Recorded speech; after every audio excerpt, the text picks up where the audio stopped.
Hi folks, this is all the fruit, and today I want to show you another little wonder of nature.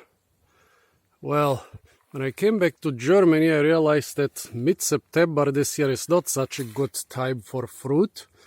For some reason August was very good, but now September, which is usually smack in the middle of the fruit season, is not so good. So you might say I'm scraping the bottom, but here at least I found 3 different fruit-bearing plants in one. I'm on the plot of my neighbors. Yeah, the tiny plot back there is part of my farm.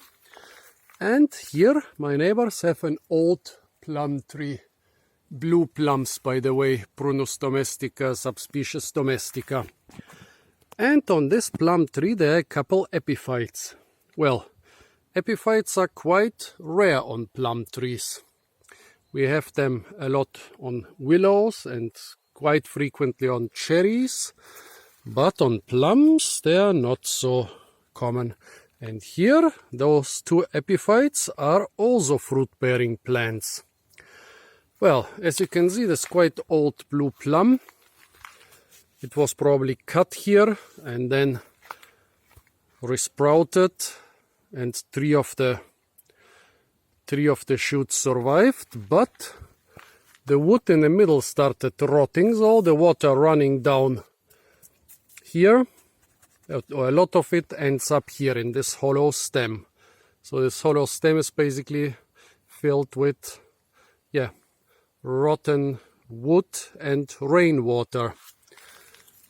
And in a hole of this hollow stem there are 2 other interesting plants.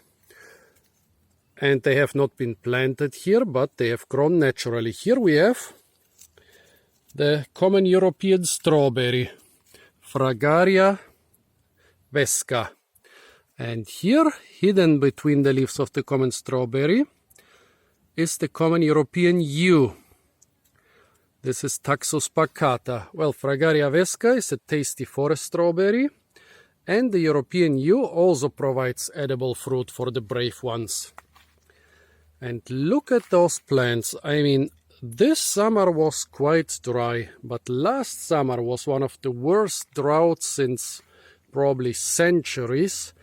We have whole forests which died from the drought, and here this is, yeah, over 1.5 meters above ground, so this is like about 5 feet above ground. Those epiphytes, which are commonly not epiphytes, but which are usually growing in the soil, actually survived. I'm pretty sure that the yew is at least 2 or 3 years old, and so is the strawberry. As you can see, the strawberry is even trying to spread.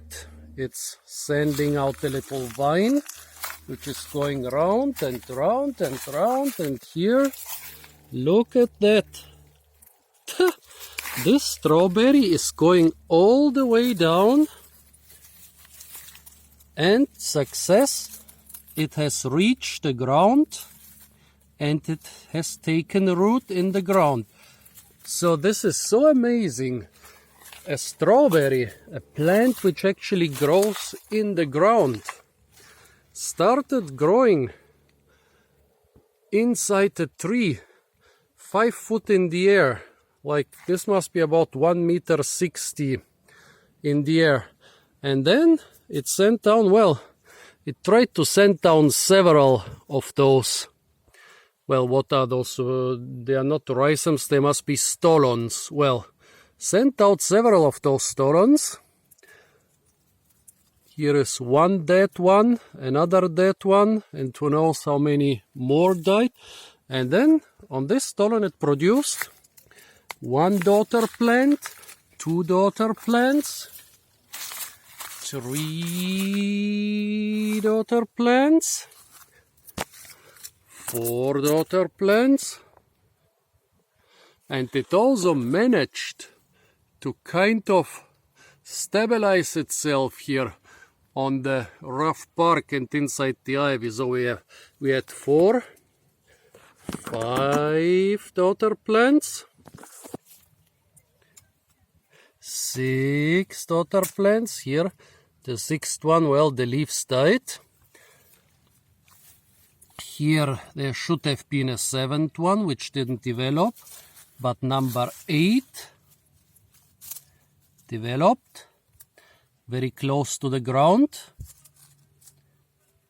Maybe it's already taken root inside this pile of dead leaves and other stuff. I don't want to pull it out to check because this would destroy everything.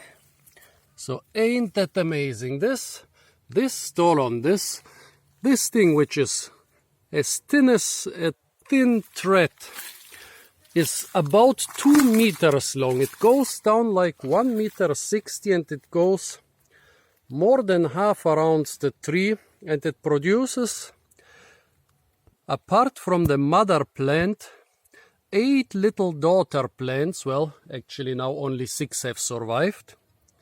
And all this feeding from the water, which I cannot see now because we had some drought again for at least 10 days.